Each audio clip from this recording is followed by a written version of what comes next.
নমস্কাৰ বন্ধুসকল, Assamese education YouTube চেনেলটোলৈ আপোনালোক সকলোকে স্বাগতম জনাইছোঁ। আজি আচলতে এইটো ভিডিঅ'ত কেইবাটাও কুৱেশ্যন আলোচনা কৰিম আৰু এইটো ভিডিঅ' আপোনালোকে মক টেষ্ট হিচাপে ল'ব পাৰে আৰু আপোনালোকে উত্তৰবিলাক কমেণ্ট কৰি জনাবলৈ চেষ্টা কৰিব, যাতে নিজকে আপোনালোকে পৰীক্ষা কৰি চাব পাৰিব। আছাম পুলিচ এক্সাম বা DSS বা সকলো ধৰণৰ কম্পিটিটিভ এক্সামৰ কাৰণে ইম্পৰ্টেণ্ট হয় এইকেইটা কুৱেশ্যন। চ' আৰম্ভ কৰিছোঁ। প্ৰথম কুৱেশ্যনটোত আছে, who is known as the tiger of Mysore. So' tiger of Mysore বুলি কোনজন ব্যক্তিক জনা যায়? তলত দি থোৱা আছে অপশ্যনবিলাক মই কৈ নাযাওঁ। চ' আপোনালোকে অপশ্যনবিলাক চাই পেলাই কমেণ্ট কৰিবলৈ চেষ্টা কৰিব। ইয়াৰ শুদ্ধ উত্তৰটো হৈছে অপশ্যন নম্বৰ B2, টিপু চুলতানক কোৱা হয় টাইগাৰ অফ মাইচৰ বুলি কোৱা হয়। Question number 2, in which state the famous hill station Ooty is located. অ'টিটো কোনটো হেৰিয়াত আছে, ষ্টেটত আছে, ঠিক আছে। এতিয়া অপশ্যনবিলাক এবাৰ চাই লওক কি কি দিয়া আছে। অন্ধ্ৰপ্ৰদেশ, কেৰেলা, তামিলনাডু আৰু কৰ্ণাটক দিয়া আছে। শুদ্ধ উত্তৰটো হৈছে অপশ্যন নম্বৰ C2, তামিলনাডুত আছে। Famous hill station Ooty is located in Tamil Nadu. Question number 3, who is known as the saint of Sabarmati.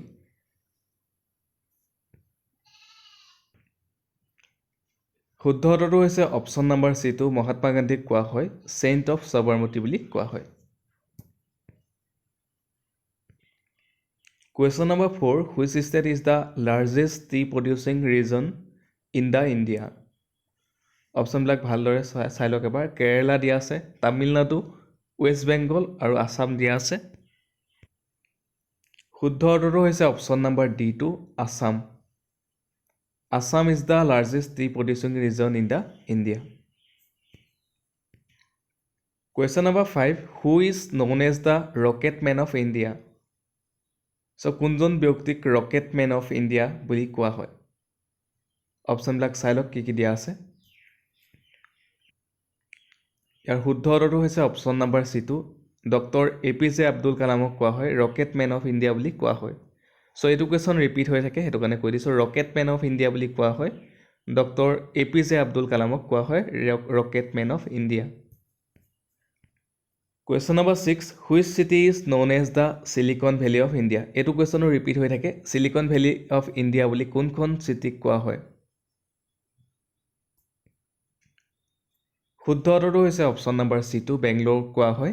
Silicon valley of India বুলি কোৱা হয় বেংগলোৰ।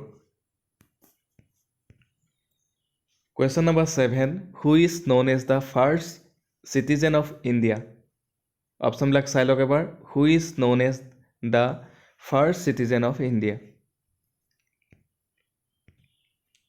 শুদ্ধ উত্তৰটো হৈছে option number B2, the president. প্ৰেছিডেণ্টক কোৱা হয় ফাৰ্ষ্ট চিটিজেন অফ ইণ্ডিয়া বুলি কোৱা হয়। Question number 8, who is known as the man of peace. শুদ্ধ উত্তৰটো হৈছে option number D2, Lal Bahadur শাস্ত্ৰীক কোৱা হয় মেন অফ পিচ বুলি কোৱা হয়।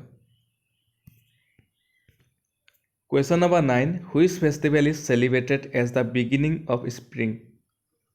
অপশ্যনবিলাক কি কি দিয়া আছে এবাৰ চাই লওক। বসন্ত পঞ্চমী, দশেৰা, হোলী আৰু দিৱালী দিয়া আছে। Correct answer is Basant Panchami. Question number 10ত আছে, who is known as the Indian Napoleon. চ' ইণ্ডিয়াত নেপোলিয়ন বুলি কাক কোৱা হয়? শুদ্ধ উত্তৰটো হৈছে অপশ্যন নম্বৰ D2, সমুদ্ৰগুপ্তক কোৱা হয় ইণ্ডিয়ান নেপোলিয়ন বুলি কোৱা হয়। সমুদ্ৰগুপ্তক কোৱা হয়। অপশ্যন নম্বৰ D2 হৈছে ইয়াৰ শুদ্ধ উত্তৰ। কুৱেশ্যন নম্বৰ 11ত আছে, who is known as the lady with the lamp. অপশ্যনবিলাক চাই লওক এবাৰ কি কি দিয়া আছে। ইয়াৰ শুদ্ধ উত্তৰটো হৈছে option number A2, Florence Nightingale. Question number 12, which Indian state is home to the famous hill station of Shimla. শুদ্ধ উত্তৰটো হৈছে option number C2, Himachal Pradesh. Question number 13, who is known as the lion of Punjab. ইয়াৰ শুদ্ধ উত্তৰটো হৈছে অপশ্যন নম্বৰ A2, মহাৰাজা ৰঞ্জিত সিঙক কোৱা হয় লায়ন অফ পাঞ্জাৱ বুলি কোৱা হয়। অপশ্যন নাম্বাৰ এটো হৈছে শুদ্ধ উত্তৰ Question number 14 Which Indian state is the largest producer of coffee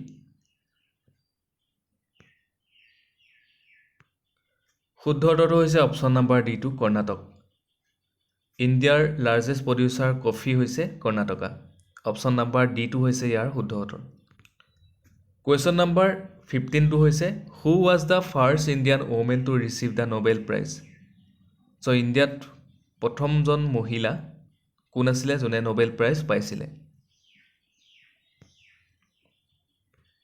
ইয়াৰ শুদ্ধ উত্তৰটো হৈছে option number A two Mother Teresa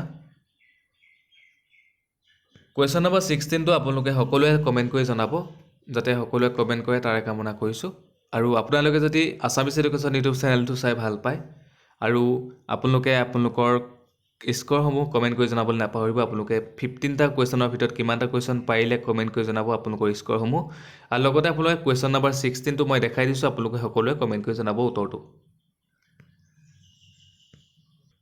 Question number 16 ত আছে Which Indian state is known as the land of five rivers option বিলাক দিয়া আছে পাঞ্জাব কৰ্ণাটক অন্ধ্ৰ প্ৰদেশ আৰু কেৰালা দিয়া আছে এটো কোৱেশ্যনৰ উত্তৰটো আপোনালোকে সকলোৱে কমেন্ট কৰি জনাব সো ধন্যবাদ আজিৰ ভিডিঅ'ত ইমানখিনি আছিল আৰু আপোনালোকে এনেকুৱা ধৰণৰ ভিডিঅ' পাই থাকিবলৈ আমাৰ চেনেলটো সাবস্ক্ৰাইব কৰি ৰাখিব ভিডিঅ'টো লাইক কৰিব ধন্যবাদ